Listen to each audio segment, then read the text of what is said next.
Ini awal ya. Jadi kita diharapkan bisa mengubah paradigma kita. Kita bisa dari depan kegiatan kepalan tangan bisa dipraktekkan bahwa itu ada damping Anda dan teman Anda. Ya. Apabila secara kertas tuliskan ini dibayangkan tuliskan benda atau sesuatu yang sangat berharga untuk Anda. Jadi mungkin kayak harapannya jenengan atau rahasia yang tidak ingin diketahui orang atau istilahnya rahasia apa ya? Pasti orang punya. Saya juga punya sisi bilang gitu ya, sisi bilang yang harus saya jaga gitu ya. Dan itu yang benar-benar Bapak Ibu pegang. Letakkan di salah satu Anda dan genggam benda tersebut dengan segala daya, buatlah sebuah kepalan. Teman Anda samping dengan semua akan mencoba dengan segala tenaga dengan berbagai cara untuk meminta Anda memberikan benda tersebut. Apa yang terjadi, siapa yang punya kontrol. Coba Bapak Imron bicaranya dengan memegang sesuatu yang tidak ingin diketahui orang. Di samping Pak Imron ada Bu Ratna ingin membuka genggaman itu, ingin tahu kira-kira Pak Imron dibuka apa tetap ditutup Pak? Pasti saya tutup. Meskipun Bu Ratna ngasih uang, ngasih senyuman gitu ya, ngasih kehidupan ya, tetap Pak Imron tetap dipegang. Berarti Pak Imron ini tetap menjaga rahasianya dan posisi kontrolnya benar-benar diberikan oleh Pak Imron. Dan tidak mungkin dilepas ya Pak Imron. Saya kasih uang 1 miliar ya.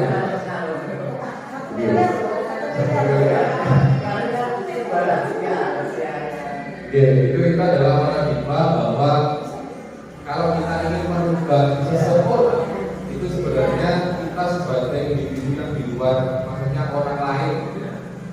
Bahkan dengan suatu iming-iming apapun itu tidak akan bisa merubah seseorang. Yang hanya bisa merubah seseorang itu adalah dirinya sendiri ya. Jadi kita harus mengubah mindset kita bahwa ketika kita memberi perlakuan ke anak itu kita hanya bisa memberi motivasi, tapi tetap motivasi yang abadi atau yang kekal itu adalah ada pada diri anak ya, tergantung pada anak tersebut. Ini adalah beberapa teori contoh dari Dr. William Glasser. Yang pertama, ilusi guru mengontrol murid. Kemudian ilusi bahwa kritik dan membuat orang merasa bersalah dapat menguatkan karakter. Kemudian ilusi bahwa semua omongan positif, penghargaan, bujukan terus menerus efektif dan bermanfaat. Ilusi bahwa orang dewasa memiliki hak untuk memaksa. Ini adalah kita harus luruskan semua ya, bahwa itu adalah semuanya ilusi. Dan kita monggo ambil minum sambil nyemil pada orang. Jadi itu hanya sebuah ilusi. Kita sebenarnya ini apa istilahnya? Yang sempurna, gitu, yang perfect, gitu ya. Guru atau murid bahwa tidak sepenuhnya guru itu bisa mengarahkan anak sepenuhnya, tetap ada kontrol diri anak tersebut. Kemudian kritik bisa membuat orang bersalah dan menguatkan karakter. Itu harus kita hilangkan. Ya. Tidak semua orang itu menerima kritik. Ya. Meskipun kita beranggapan kritik itu membangun, tapi ada beberapa anak yang dikasih kritik itu malah sakit hati. Ya. Kemudian isi bahwa semua orang positif, penghargaan, efektif, bermanfaat. Tidak semua seperti itu. Nanti kita berikan bahwa penghargaan, kemudian media itu memang tidak diperkenankan di guru kita. Yang ada hanyalah sebuah ribet atau apa ya, hanya sebuah motivasi, tidak boleh sebuah modal. Jadi tidak boleh sebuah modal meskipun itu sertifikat. Kalau saya memahaminya sih hanya sebuah ujian itu. Jadi anak itu memang diusahakan mengerjakan sesuatu itu tidak mengharapkan pada sesuatu benda. Ya. Bahkan nilai pun itu tidak boleh. Nanti saya kasih nilai 100 itu tidak boleh. Jadi benar anaknya itu murni gitu. Jadi benar-benar anak itu punya motivasi bahwa dia itu yang bisa apa adanya ini. Kemudian terakhir misi bahwa orang dewasa berhak menguasa. Kita harus menjalankan itu bahwa kita itu punya lebih kepada anak. Kita posisinya lebih dewasa daripada anak dan kita juga bisa memaksa mereka berubah. Itu juga bisa. Ya. Perubahan anak bisa dari temannya, bisa dari adiknya, bisa dari dirinya sendiri. Kita harus merubah paradigma. Ini adalah perubahan paradigma stimulus respon kepada pendekatan teori kontrol.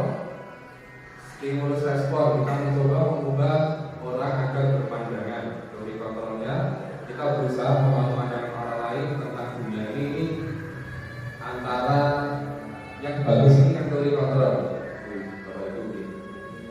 Stimulus responnya sama dengan kita, teori kontrolnya semua perilaku memiliki tujuan. Perilaku buruk dilihat dari suatu kesalahan. Hanya Anda yang bisa mengontrol diri Anda. Orang lain bisa mengontrol saya, Anda tidak bisa mengontrol orang lain. Nah, yang benar itu yang kanan. Saya bisa mengontrol orang lain. Yang benar adalah kolaborasi dan kompetisi merupakan pilihan-pilihan baru. Pemaksaan ada pada saat pertunjukan gagal. Teori kontrolnya model berpikir menang-menang, jadi sama-sama untung. Jadi tidak ada pemaksaan untuk merubah karakter.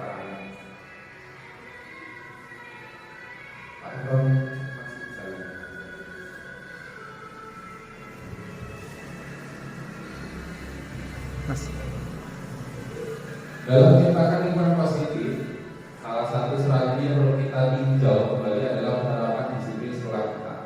Kebanyakan guru sangat tertarik dengan topik pembahasan tentang disiplin. Mereka berpendapat bahwa kalau saja anak bisa disiplin, pasti mereka akan bisa belajar. Para guru juga berpendapat bahwa mendidik anak-anak dalam memberikan pelajaran dari pekerjaan mereka. Jadi memang disiplin itu kunci utama. Ketika anak disiplin, anak belajar dengan belajar dengan teratur. Itu bahwa disiplin ini sangat penting kita terapkan di sekolah. Sekarang kita lanjut ke apakah itu disiplin. Ada banyak makna disiplin, yaitu dari bahasa Latin disiplina yang artinya belajar. Disiplin diri membuat orang menggali potensinya menuju sebuah tujuan apa yang dihargai. Dengan kata lain, seseorang yang memiliki disiplin diri berarti mereka bisa bertanggung jawab terhadap apa yang dilakukan karena mereka mendasarkan tindakan mereka pada nilai-nilai yang misalnya universal. Kita biasakan dengan kebijakan universal itu seperti peraturan-peraturan di lingkungan, peraturan budaya sosial culture di sekitar rumah, kemudian peraturan sekolah, peraturan bahkan lebih tinggi itu peraturan di undang-undang seperti itu. Namun dalam budaya kita, anak-anak itu telah berubah dari sesuatu yang dilakukan seseorang pada orang lain untuk mendapatkan kepatuhan. Kecenderungan umum adalah bukan kata disiplin dengan ketidaknyamanan, bukan dengan menghindari atau misalnya suatu tujuan kuliah. Ini maksudnya disiplin itu kalau di mata anak mungkin dia harus manut, dia harus taat peraturan dan itu sesuatu yang mengerikan. Ketika salah nanti dihukum, ketika melanggar dia dapat poin, ketika terjadi kesalahan nilainya dikurangi dan tidak murni tujuan mereka. Makanya di situ dituliskan apa yang kita lihat ucapkan pada tujuan mereka. Anak tidak ingin anak melakukan sesuatu itu, disiplin itu bukan karena ingin mencapai sesuatu yang baik, tapi karena takut. Istilahnya seperti itu kalau kita ambil kesimpulan di poin yang terakhir. Nanti bagaimana cara kita mendidik anak supaya disiplin ada. Kita masuk ke peraturan sekolah, kesepakatan kelas, keyakinan kelas. Ini intinya sebenarnya sama, yang berubah. Di kurikulum yang lama, di kurikulum 13 ada yang namanya mungkin sebelumnya kurikulum 13 ada peraturan sekolah. Di kurikulum 13 ada kesepakatan kelas. Di kurikulum merdeka ini diganti yang namanya keyakinan kelas. Jadi ketika kita ngajar, kita biasanya yuk kita buat kesepakatan kelas atau kesepakatan apel gitu. Misalkan beli bahasa Inggris punya kesepakatan khusus bahasa Inggris.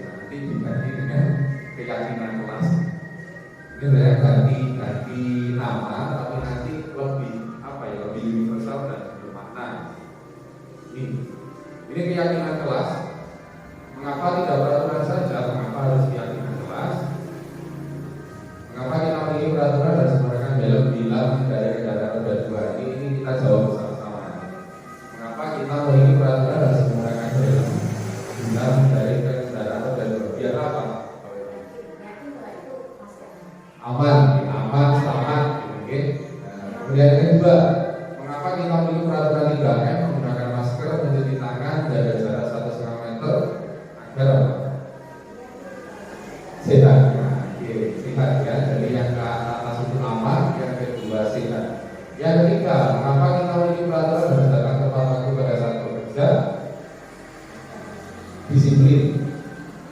Betul sekali ya. Jadi panjang seperti itu, tapi kita jawabannya hanya satu kata. Dari aman, sehat, dan disiplin. Itu nanti adalah yang dimaksud dengan keyakinan kelas. Jadi keyakinan kelas itu hanya ada satu atau dua kata, tapi itu maknanya luas, maknanya dalam. Jadi kita kalau keyakinan kelas, peraturan kan tulisannya puluhan, mana harus datang tepat waktu, anak harus pakai seragam. Itu diganti dengan sesuatu kata, satu kata yang tidak universal, tapi dipahami anak secara mendalam. Untuk mendukung motivasi prinsip baik keyakinan untuk menggerakkan seorang berarti mengikuti serangkaian peraturan-peraturan. Jadi kita lebih simpel, kita hanya menuliskan poin-poinnya saja tanpa sesuatu yang panjang yang harus dibaca. Ini yang mana yang merupakan keyakinan kelas. Kita lihat yang A, kita jaga wanita, sepakat kelas, datang tepat waktu, jaga kebersihan sekolah, berdoa sebelum dan sesudah kegiatan, aktif dalam pembelajaran, kemudian tertib. Kira-kira yang mana Bapak Ibu? Datang tepat waktu itu kira-kira keyakinan apa betul?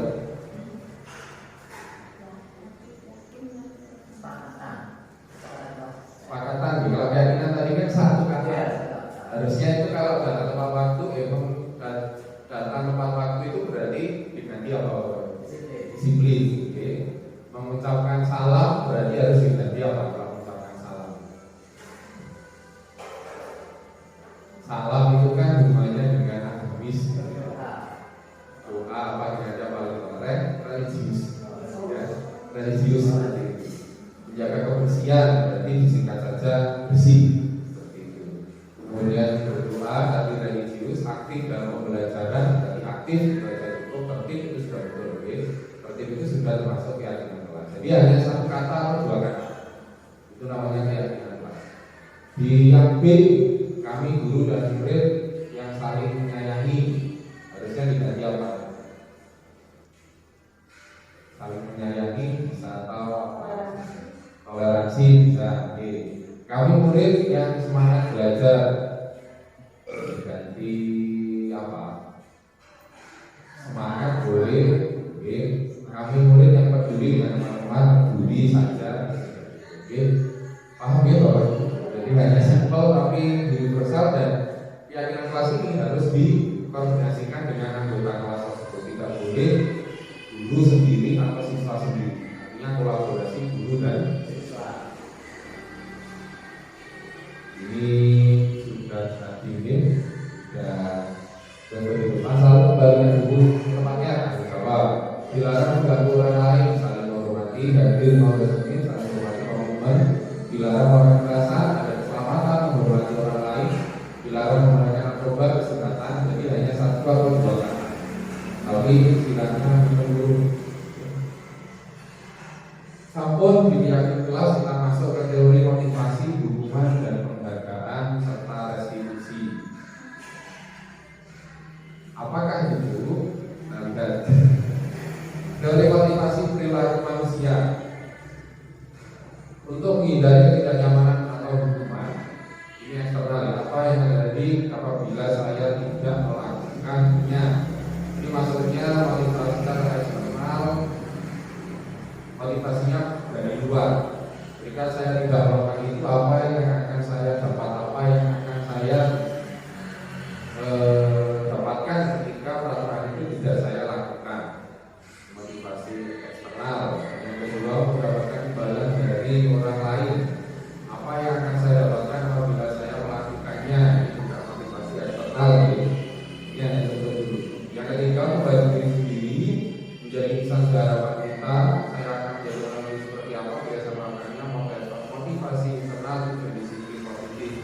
Dari 3 contoh ini yang paling tepat adalah yang terakhir.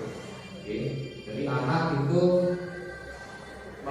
melaksanakan keyakinan kelasnya atau peraturan kelasnya atau istilahnya apa tadi, kesepakatan kelas, itu tidak ada motivasi eksternal, tidak ada motivasi dari luar. Yang lebih baik adalah motivasi harus dari internal. Jadi harus benar-benar dari anak itu saya bagi diri sendiri menjadi insan sesuai dengan harapan. Menurut Ki Hajar Dewantara, merdeka itu artinya tidak hanya terlepas dari perintah, akan tetapi juga cakap buat memerintah diri sendiri. Jadi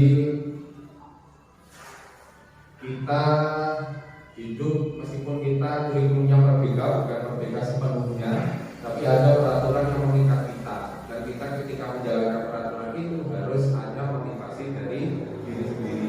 Sehingga itu cakap buat memerintah diri sendiri. Tindakan terhadap suatu pelanggaran pada umumnya bentuk hukuman atau konsekuensi. Dalam kegiatan ini akan diperlukan program disiplin positif yang dinamakan restitusi. Jadi ketika kita melihat anak kita melakukan suatu pelanggaran, di kurikulum merdeka diperkenalkan yang namanya istilahnya restitusi. Kita di sini nanti tidak diperkenalkan untuk melakukan suatu tindakan seperti menghukum atau membazir anak tanpa adanya peraturan. Apa itu restitusi? Restitusi adalah proses menciptakan kondisi bagi murid untuk memperbaiki kesalahan mereka, sehingga mereka bisa kembali pada kelompok mereka dengan karakter yang lebih kuat. Ini menurut Bapak dosen. Yang kedua, restitusi juga merupakan proses kolaboratif yang mengajarkan murid untuk mencari solusi untuk masalah mereka, dan membantu murid berpikir tentang orang seperti apa yang akan diinginkan dan bagaimana mereka harus memperlakukan orang lain. Jadi intinya restitusi itu adalah kegiatan untuk bukan dengan tindakan kekerasan, tapi hanya dengan lisan.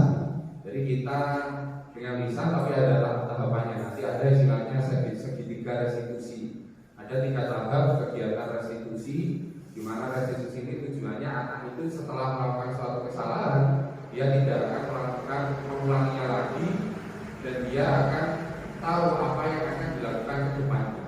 Jadi kalau kita selama ini anak salah kemudian kita marahi, kita apa ya istilahnya, kita permalukan itu di depan anak, itu di kurikulum merdeka sudah tidak diperkenalkan lagi. Tapi kita panggil secara mandiri, kita kasih motivasi, kita lakukan restitusi, sehingga anak itu paham, dia akan mengubah karakternya, mengubah tingkah lakunya menjadi lebih baik. Ini kita membedakan antara hukuman, konsekuensi, dan restitusi. Ya, ada 3.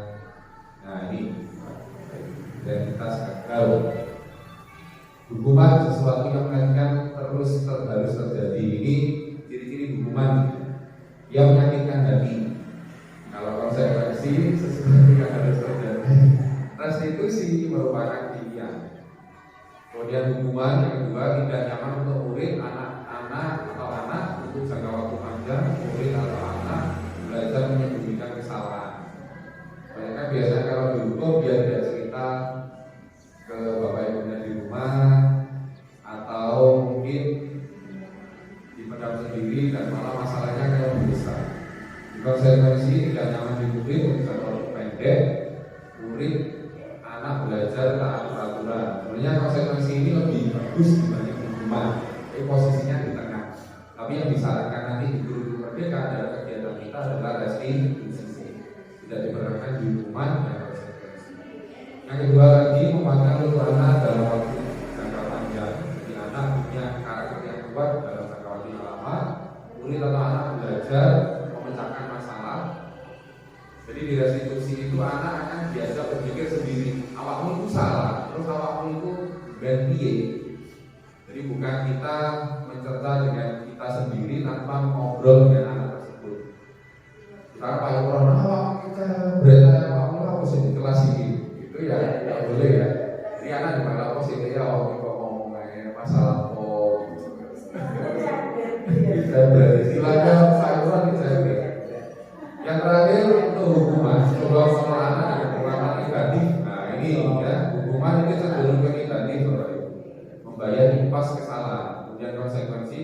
coba mengontrol anak dengan penguatan positif. Konsekuensi itu lebih kayak gini gitu Bapak Ibu. Ketika anak misalkan praktikum, gitu ya, praktikum kemudian anak ada yang melupakan gelas atau memecahkan gelas, ya. Itu kan biasanya ayo konsekuensinya membersihkan, konsekuensinya mengganti. Itu sebenarnya bagus ya boleh langsung. Tapi itu ketika ada masalah yang lain, misalkan terus gak punya uang, kemudian dia harus mencari uang sendiri untuk mengganti alat lab itu kan juga berdampak negatif gitu kan. Dia akan membaiknya dengan restitusi, diajak ngobrol, kemudian ngasih solusi yang tepat. Untuk restitusi anak paham bahwa dirinya sendiri yang pegang kendali. Nah ini coba kita analisis bersama-sama.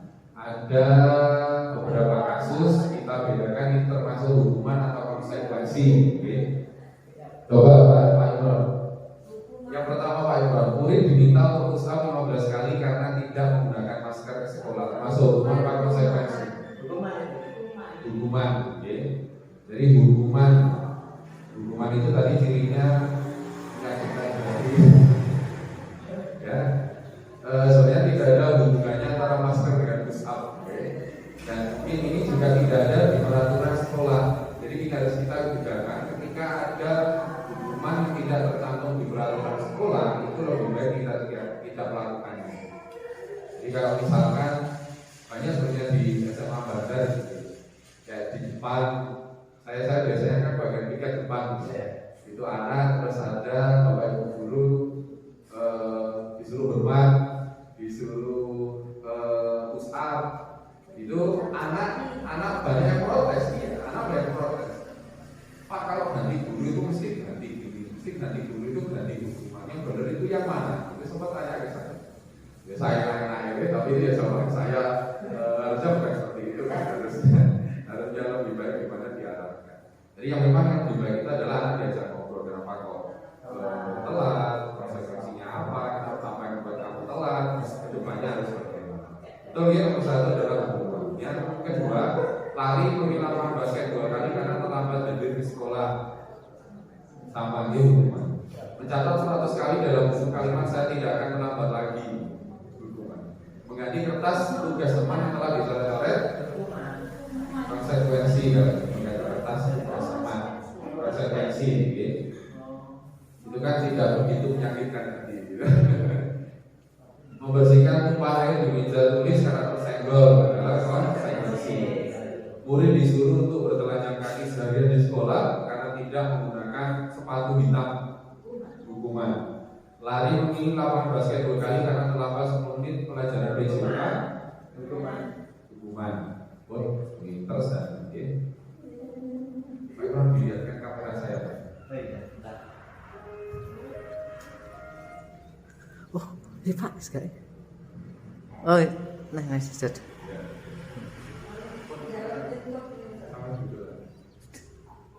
Kita lanjutkan dihukum oleh penghargaan. Nah ini kita konsep penghargaan Bapak Ibu. Meskipun penghargaan itu saya juga sering memberi penghargaan anak-anak, ngasih piala gitu ya Pak Ibu. Ngasih sesuatu ketika kenaikan kelas itu ternyata salah Pak Ibu. Ya. Jadi bukan seperti itu konsepnya, tapi kita coba cari jalan tengahnya. Memang ada positifnya ketika kita ngasih piala, anak akan termotivasi. Mungkin itu untuk anak yang pinter gitu ya. Atau saya dengan adanya piala saya akan motivasi belajar, saya akan lebih baik. Tapi untuk anak yang kurang pandai itu mungkin akan menjadi dampak negatif, minder beban, kemudian bisa juga terjadi pertengkaran gitu. Allah mesti sedikit Allah itu tidak bagus dalam kelas. Jadi kita pelajari bersama. Pengaruh jangka pendek dan jangka panjang. Penghargaan efektif jika kita menginginkan. Penghargaan efektif jika kita melihat seorang melakukan sesuatu yang kita inginkan dalam jangka waktu pendek. Jika kita menggunakan penghargaan lagi dan lagi, maka itu akan bergantung pada penghargaan tersebut. Jadi saya jelaskan tadi, kemudian penghargaan yang tidak efektif. Suatu penghargaan adalah suatu benda atau peristiwa yang diinginkan dan dibuat oleh berubah dengan persyaratan. Nah, mungkin persyaratannya ini yang tidak efektif. Penghargaan mengurangi ketepatan, penghargaan menurunkan kualitas. Ketika anak dikasih penghargaan terus menerus, mungkin anak itu akan cenderung santai kalau mesti kita oleh dia wis pokoknya oleh ranking gak apa-apa wis, tidak akan termotivasi itu lebih gitu ya. Bahkan ketika kita juara kelas itu harus bisa punya cita-cita juara internasional atau juara olimpiade nasional. Takutnya mereka itu tidak akan sampai ke sana. Wes pokoknya ranking siji cukup, tidak ada cita-cita lagi untuk berprestasi di luar. Itu yang harus kita ubah. Penghargaan hukum. Ini penghargaan hukum, mereka tidak mendapatkan penghargaan jika satu penghargaan diharapkan, namun Anda tidak mendapatkannya, Anda akan merasa dihukum. Jadi tadi merasa minder, merasa sakit ya, beban. Nah itu artinya hukuman buat anak. Ya Allah kok goblok gitu ya. Kok gak oleh penghargaan, gak tahu oleh bintang, gak tahu oleh poin dari Pak Imron. Penghargaan merusak hubungan. Nah ini ketika ada penghargaan diberikan ke satu anak, mungkin anak lain akan iri dan itu akan terjadi perpecahan atau merusak hubungan. Kalau kamu kok si tiga yang Pak Imron, aku gak tahu channel kamu Ayu, channel kamu seksi, tidak boleh. Itu akan merusak hubungan. Ini istilahnya disamaratakan. Penghargaan mematikan kreativitas. Jadi ketika ngasih penghargaan, tadi yang saya bilang di depan menurunkan kualitas, menurunkan kreativitas, anak itu tidak akan ada motivasi yang lebih atau jauh lagi. Motivasi dari dalam diri. Jika kita memberikan penghargaan kepada seorang anak, pada saat dia sedang merasa bangga dengan perjuangan diri, maka kita akan mengambil kebijakannya itu yang saat itu sedang dirasakan secara alamiah. Motivasi dari dalam diri. Ini 5 kebutuhan dasar manusia. Yang pertama adalah kebutuhan bertahan hidup, kesenangan, penguasaan, kebebasan, dan kasih sayang. Kita harus mengenal 5 kebutuhan ini. Kita bertahan hidup seperti makan, minum, kesenangan itu seperti rekreasi, healing. Kemudian penguasaan ini maksudnya kita lihat di anak-anak, pasti di satu kelas itu ada anak yang menonjol ingin menguasai kelas, pasti ada.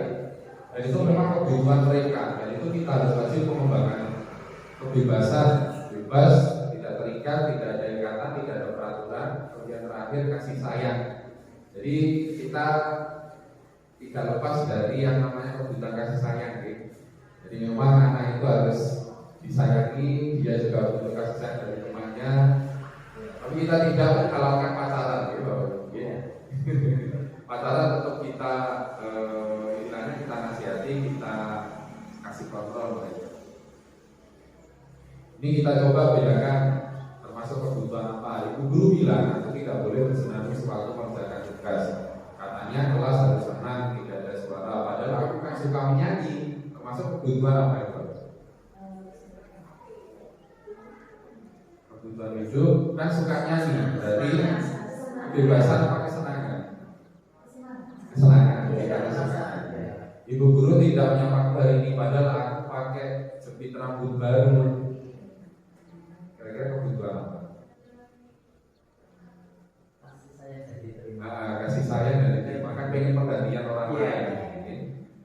Aku bosen, masa belajarnya cuma gitu aja, dengerin ibu guru aja. Bosen itu berarti hubungannya dengan kebutuhan apa? Penguasaan kemampuan. Bosen itu hubungannya kebebasan. Ya. Aku sebel kalau batu tidak rapi, malah berguru nunjukin ke teman-temanku di depan kelas.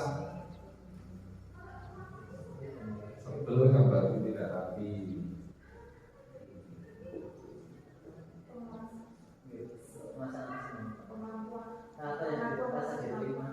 Ini rasa diterima.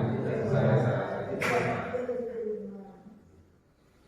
dunia berkualitas. Nah ini dunia berkualitas adalah tempat khusus di pikiran bersih gambaran tentang yang kita inginkan dan membuat kita bahagia tanpa kebutuhan dasar mereka.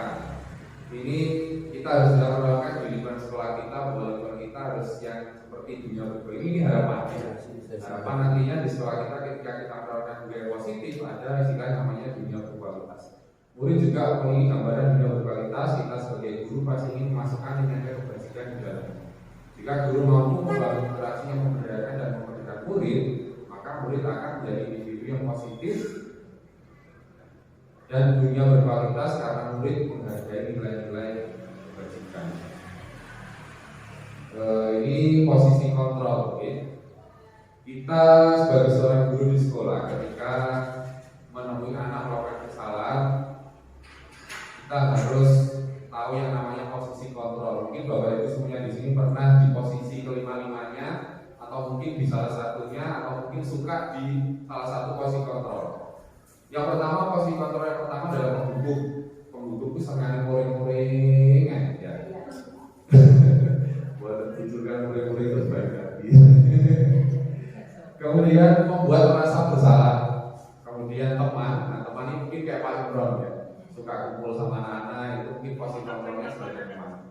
Kemudian pemantau, posisi yang terakhir yang paling diharapkan di era guru di kurikulum merdeka itu adalah yang terakhir Bapak Ibu sebagai manajer. Jadi Bapak Ibu diharapkan ketika menemui suatu masalah harus seperti seorang manajer. Tidak boleh seperti pembungkuk, tidak boleh membuat merasa bersalah, tidak boleh seperti teman, tidak boleh seperti pemantau, tapi harus manajer.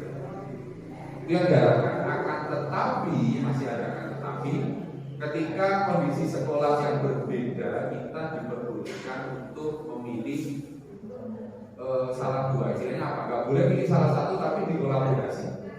Kita gak boleh memilih pembungkuk saja, tapi pembungkuk harus dikolaborasikan dengan teman. Jadi boleh ketika kita membungkuk tapi akhirnya kita menjadi teman. Kita kasih motivasi, kita kasih masukan. Tapi yang paling diharapkan di kurikulum merdeka adalah kondisi manajer. Kita analisis satu persatu kelihatan di bawah. Pembungkuk ini mengganti, menunjuk-nunjuk, menyakiti dan menyindir. Kemudian kalau kamu ini kata-katanya, kalau kamu tidak melakukan awas ya rasakan, kayak mengancam gitu ya, memberontak, menyalahkan orang lain, berbohong. Murid meletakkan guru di luar dunia berkualitas. Jadi murid itu akan membenci kita. Wis awakmu, wis guru itu tak kok akan-akanmu di cita-citaku yang tadi dunia berkualitas. Bapak itu tidak akan saya hiraukan, Bapak itu tak kata rekor, itu wis kata kubis wis soalnya wis lawati. Itu akan seperti itu loh, sampai seperti itu. Biarkan saja nanti juga marah-marah lagi. Kayaknya kapok, sakit ya Bapak? Nyala. Dampak pada murid mengulangi salah, dan murid itu akan pasti berulang-ulang. Akhirnya disengaja. Wis gak kapok, dihukum koyo-koyo. Nah itu tidak bisa.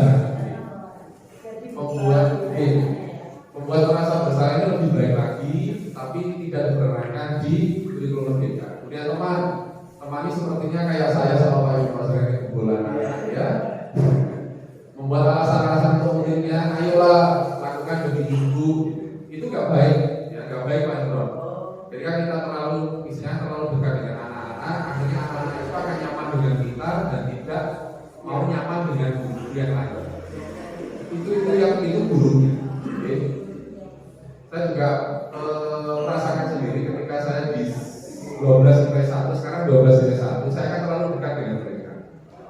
Ketika saya dengan mereka itu pasti isinya itu ya terasa ibu ya. Bapaknya mungkin apa ibu ini, ya misalnya ya dan istilahnya mereka akan nyaman dengan kita, mandul istilahnya. Itu tidak baik. Oke, yang benar itu adalah ya kita bisa berteman tapi harus ada batasan. Harus ada batasan. Itu ada ketergantungan. Anak akan tergantung ketika kita menjadi teman mereka. Kemudian meletakkan diri sebagai orang yang sangat penting di dunia berkualitas. Saya pikir bahwa itu teman saya tetap betul. Di istilahnya diremehkan Pak Imron. Jadi ketika Pak Imron misalkan tiket di depan, kayak saya juga sering tiket di depan itu akhirnya kalau Pak Imron sih Joko paling gak dihukum langsung. Mesti gitu. Makanya saya kalau ke depan itu saya suruh nemenin Pak Paris. Iya, tapi itu tidak diharapkan. kita ubah, ya dekat tapi harus ada batasan. Tetap kita kasih peraturan ke mereka. Ini konsekuensinya jika kamu melakukan kesalahan, ini hukumannya, ini konsekuensinya. Jelas itu tadi kita sudah tunang. Yang terakhir bagi murid rumah tidak mandiri dan tergantung. Ya, jadi anak itu akan kalau ke kita, jadi betul. Kemudian yang keempat ada tipe pemantau. Pemantau ini lebih di atas teman, tapi tidak disarankan. Pemantau ini ngawasi kita, tapi tidak ada solusi. Yang terakhir ini yang diharapkan di diri mereka adalah sebagai seorang manajer. Kita lihat mengajukan pertanyaan-pertanyaan takut bersama apa yang kita yakini apa yang bisa dikerjakan dari masalah ini, menguatkan pribadi, murid meletakkan dirinya sebagai individu yang positif. Bagaimana caranya saya bisa mengajar, mengevaluasi diri, bagaimana cara memperbaiki diri. Jadi di manajer ini adalah paham ya bahwa manajer itu kan tidak banyak bergerak, tidak banyak menggunakan fisik, tapi dia dengan omongan, dengan istilahnya trik atau tips, dengan metode itu bisa merubah segalanya. Jadi yang terbaik adalah manajer. Jadi anak mungkin dipanggil, kemudian dikasih masukan, ditanya salahnya kenapa, kemudian ditanya anak itu kedepannya inginnya seperti apa, dan anak itu akan punya istilahnya tanggung jawab sendiri dengan kata-katanya ketika kita tanyakan. Nah sekarang di mana posisi Anda sebelum belajar materi disiplin positif, bagaimana perasaan Anda saat itu? Dan kita jawab sama-sama. Penerapan restitusi ini sebenarnya video yang bisa kita tampilkan contoh ini nggak bisa diputar. 9 ciri-ciri restitusi. Nah ini ketika kita menjalankan sebagai seorang kontrol di posisi kontrol tadi sebagai manajernya disarankan tadi kan manajer Bapak Ibu. Kita harus melaksanakan yang di sini namanya sertifikat restitusi. Jadi ketika sebagai manajer harus melakukan restitusi, langkah-langkahnya restitusi itu adalah sertifikat restitusi. Yang pertama adalah menstabilkan identitas. Ini urutannya dari sini. Okay.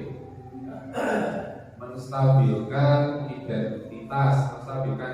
identitas itu misalkan anak melakukan kesalahan, misalkan ada siapa yang sering telat, siapa Pak yang sering Berlin itu kita tidak boleh marah-marah, kita panggil Berlin kok telat, tapi kamu gak usah khawatir, banyak kok teman-temanmu yang telat. Kan Bapak Irfan dulu itu juga pernah telat. Itu namanya menstabilkan identitas. Biar anak itu tidak malu, biar anak itu lebih plong ingin mengutarakan alasannya kenapa dia telat. Jadi kita tidak boleh malah apa aku telat cetak malah tak hijau gitu. Kita stabilkan dulu dia, ya. Kita kasih istilahnya aku ya tahu kok telat, aku ya tahu tapi kalau masalah yang lebih parah ya jangan sampai seperti misalkan mabuk-mabukan, masa saya juga pernah mabuk gitu kan, akhirnya kita dengan orang saja banyak kok orang yang mabuk tapi akhirnya lebih baik. Kita bisa seperti itu, stabilkan identitas biar anak itu tidak malu menyampaikan kenapa dia melakukan kesalahan. Yang kedua, validasi tindakan yang salah. Kita menanyakan alasan, kita bertanya bahwa samping kiri dan kanan. Validasi tindakan yang salah. Itu pertanyaannya seperti itu. Kamu tentu punya alasan mengapa melakukan itu. Ditanya alasannya apa, kemudian ada cara yang lebih baik atau cara lebih efektif untuk melakukan apa yang kamu butuhkan. Itu validasi tindakan. Tapi lebih tepatnya yang atasnya lebih apa. Jadi ketika kita menstabilkan anak, kemudian kita tanya alasannya kenapa kok bisa melakukan seperti itu. Kamu kenapa kok telat? Di rumah gak ada orang kayak kamu gak punya alarm, jadi kita tanya alasan. Kemudian yang terakhir menanyakan keyakinan. Setelah kita korek semuanya, ya siapa tahu dia itu kayak Rizal 17 itu ternyata telatnya itu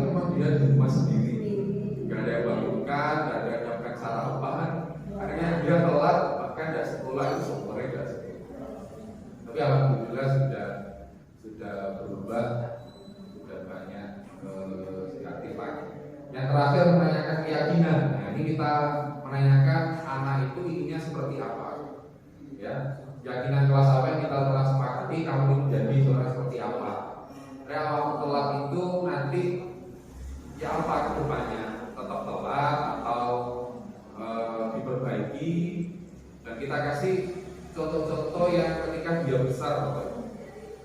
Misalkan kamu nanti kerja di pabrik atau di perusahaan, kalau kamu telat itu pasti sudah dapat SP1, SP2 bahkan dipecat.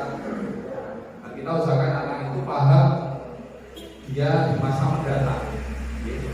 Jadi kalau lagi yang pertama menstabilkan identitas, yang kedua validasi tindakan, yang terakhir menanyakan keyakinan. Jadi tidak dengan hukuman. Kemudian stabilkan identitas. Ini contoh, okay? Contoh tadi, tahapan tadi. Berbuat salah itu manusiawi, tidak ada manusia yang sempurna. Bapak Ibu juga berbuat salah, pernah berbuat salah. Kalau kamu menyalahkan diri sendiri terus, apakah kamu bersikap baik pada diri sendiri? Istilahnya kita biar stabil lah, biar tidak bergejolak dan dia tidak malu untuk mengutarakan kesalahan. Validasi tindakan yang salah, nah, seperti tadi, kamu kenapa kok bisa telat? Kamu pastinya punya alasan. Apa yang penting bagi kamu? Apakah kamu bisa melakukan dengan lebih baik di besok? Ini yang terakhir menanyakan keyakinan. Nah, nilai-nilai apa yang kamu langgar? Kamu ingin menjadi anak seperti apa? Cita-cita kamu itu apa sih? Telat inilah yo. Belajarmu kan bisa gak efektif. Kemudian telat pelajaran bapak ibu guru. Nah, biar anak itu punya gambaran masa depannya. Saya akan memperbaiki tingkah laku saya di masa yang akan mendatang. Itu namanya menanyakan. Ini adalah ruang lingkupnya. Yang paling kecil adalah kesepakatan kelas, keyakinan kelas, lingkungan positif, budaya positif. Nah, jadi ketika kita sudah punya keyakinan kelas, lingkungannya juga akan menjadi positif. Yang terakhir, budaya di sekolah akan menjadi budaya yang positif. Sampun, terima kasih. Itu yang bisa saya sampaikan. Mungkin ada pertanyaan nih, kurang 3 menit. Monggo, nggih.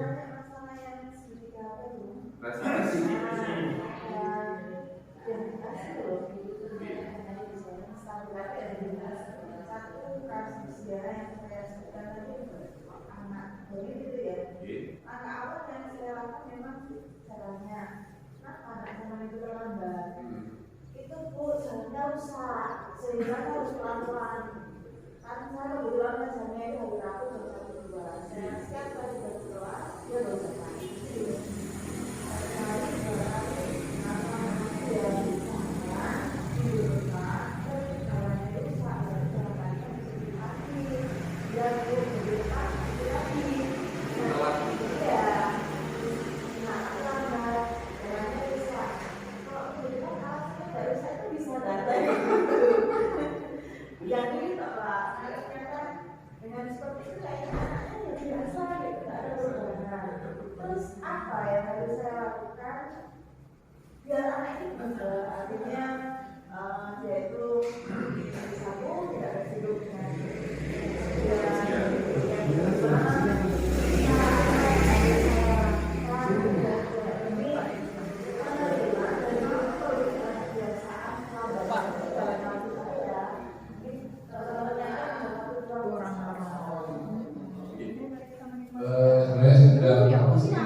Ketika anak yang seperti itu istilahnya bandel, mungkin yang pertama kita lebih menekankan lagi di yang terakhir, yaitu menanyakan keyakinan.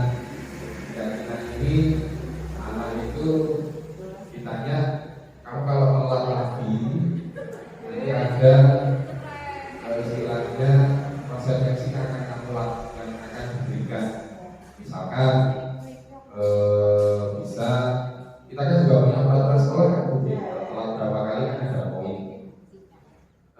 kita tidak bisa menghindar dari istilahnya poin, tidak bisa menghindar dari yang namanya hukuman ketika hukuman itu ada di peraturan. Kita diperbolehkan ada poin, ada skorsing boleh ketika itu ada di peraturan sekolah. Yang tidak boleh itu untuk anak tapi tidak ada di peraturan sekolah, ada yang tidak boleh. Nah mungkin itu bisa diterapkan, atau mungkin yang kedua apa ya, memang dari anaknya sendiri.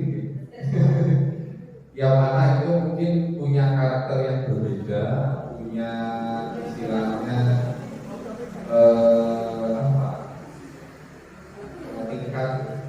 tingkat istilahnya intelektual yang berbeda. Mungkin anak itu spesial gitu, sampai diomongin bolak-balik nggak connect. Nah mungkin ya memang karena dan kita tidak boleh menyerah juga. Kita harus terus memantaunya, dan apa ya memang nggak boleh menyerah juga. Tapi sudah dikorek gitu Bu Rana ini. Sampai kenapa kalau dia telat? Temannya sudah dua itu.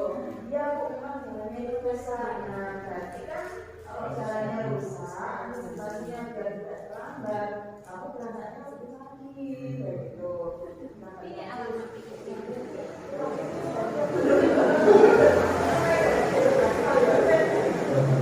Oke, tapi sudah bagus lah kamu tidak dengan sini.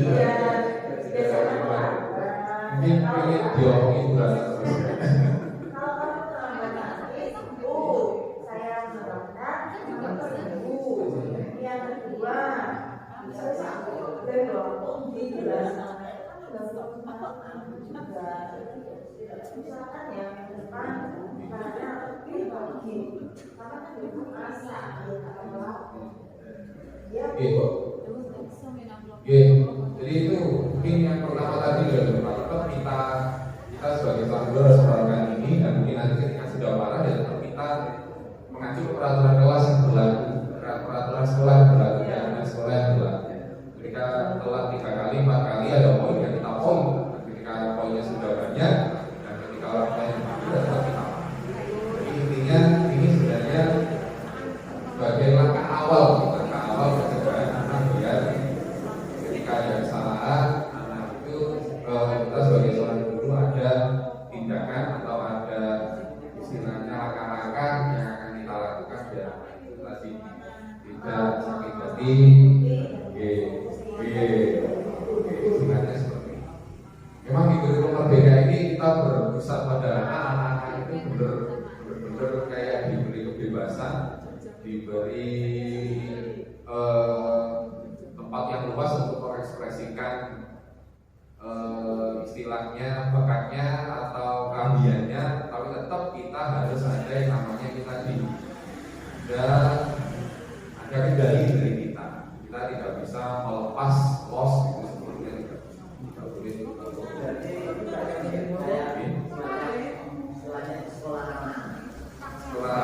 Sekolah ramah anak dia bisa seperti itu program SD kayaknya gitu.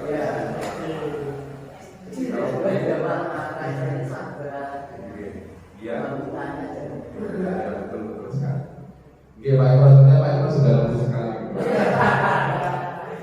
Tetap tadi Pak Imron, ketika kita lembut tidak boleh terlalu istilahnya boleh dekat, tapi harus ada batasan. Tetap kita tanamkan ke anak-anak keyakinan kelas, peraturan sekolah istilahnya sekarang, kemudian konsekuensi mereka paham biar tetap ada nilai yang mereka.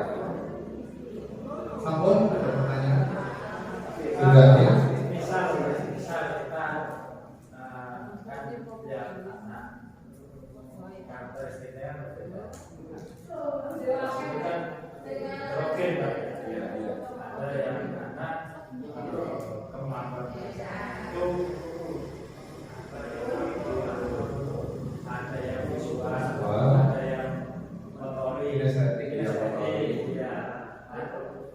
Ketika kita menangani anak yang motorik maupun visual, itu mungkin kita bisa dengan kata-kata bisa. Tapi kalau anaknya kinestetik, sepertinya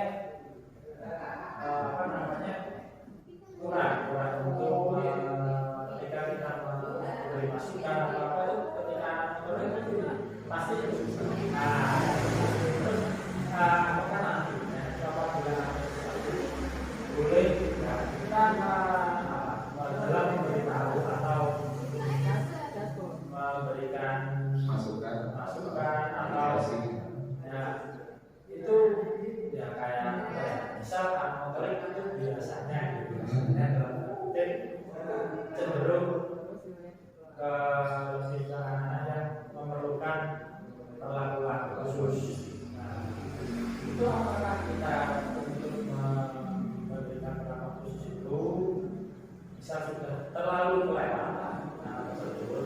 Nah, misal tadi seperti yang Bu Ratna sampaikan, sudah beberapa kali diberitahu, dan boleh tidak kita sekali waktu atau sekali kita memberikan hukuman yang istilahnya sedikit besar, disuruh lagi, disuruh hormat bendera. Nah, itu seperti itu apakah nantinya itu diperhatikan ataukah tidak boleh atau seperti apa? Kalau kita mengacu yang tadi Pak Fadil di awal tadi, yang namanya hukuman konsekuensi itu tidak diperbolehkan. Tapi itu boleh dilakukan ketika itu tercantum di peraturan sekolah atau keyakinan sekolah. Ketika yang melanggar misalkan anak telat 5 kali dihukum cuma 5 menit. Kalau dia tercantum dan disosialisasikan ke anak atau murid, boleh kita lakukan. Jadi seperti Pak Faris di upacara kemarin, Senin depan rambut harus pendek. Ketika masih panjang, maka dipotong oleh Pak Joni atau Pak Faris. Itu kan sudah disosialisasikan, sudah diinformasikan ke anak-anak. Ketika kita pintar, itu tidak salah. Itu karena sudah disosialisasikan. Tapi alangkah baiknya itu dibuat suatu tertulis. Jadi ada keyakinan kelas yang tertulis. Jadi ketika kita yakin kalau kita tarik lebih jauh, nanti ketika ada wali yang protes, kita punya dasar ini loh. Ini sudah saya kasihkan ke putranya dengan, sudah saya keluarkan dengan. Masa saya mental itu tidak boleh. Yang mungkin istilah mentalan kita sudah berarti ya memangkas dengan rapi. Tapi Pak Joni itu kalau mental tak bawa suri itu alamat jelek, mental tak bawa sisir itu alamat jelek. Tapi kalau bawa sisir itu bagus. Jadi kayaknya Pak Joni lebih baik kalau mental bawa sisir. Nah, kan? Oke, itu Pak Joni jawaban dari saya. Jadi mungkin kalau kita lakukan di awal, kita lakukan kanan itu boleh. Tapi ketika dengan tiba-tiba spontan Pak Imron ada di Jawari, ada di Kapoki, tanpa ada informasi, kalau yang mungkin pas ada Kapoki. Ya kita kalau ngasih hukuman, ya ada apa? Hukuman begini itu pun tidak boleh loh asli. Nah kalau misal kita ada tadi kalau saya tertulis, ya mungkin bersihkan kamar mandi, atau melakukan apa yang memang ada aturannya, ya tadi kesepakatan lah. Kalau kita spontan, kita seenaknya sendiri, takutnya nanti lebih jauh lagi ada yang protes, ada wartawan dan lain sebagainya yang protes. Ampun, mungkin ada pertanyaan, brother? Tidak ada, mungkin. Terima kasih atas kehadirannya Bapak Ibu di sini yang sudi mendengarkan penjelasan dari saya. Kita sharing demi kebaikan sekolah kita dan kebaikan SMA Bandar yang menjadi sekolah yang berbudaya positif. Terima kasih. Sekian dari kami. Assalamualaikum warahmatullahi wabarakatuh.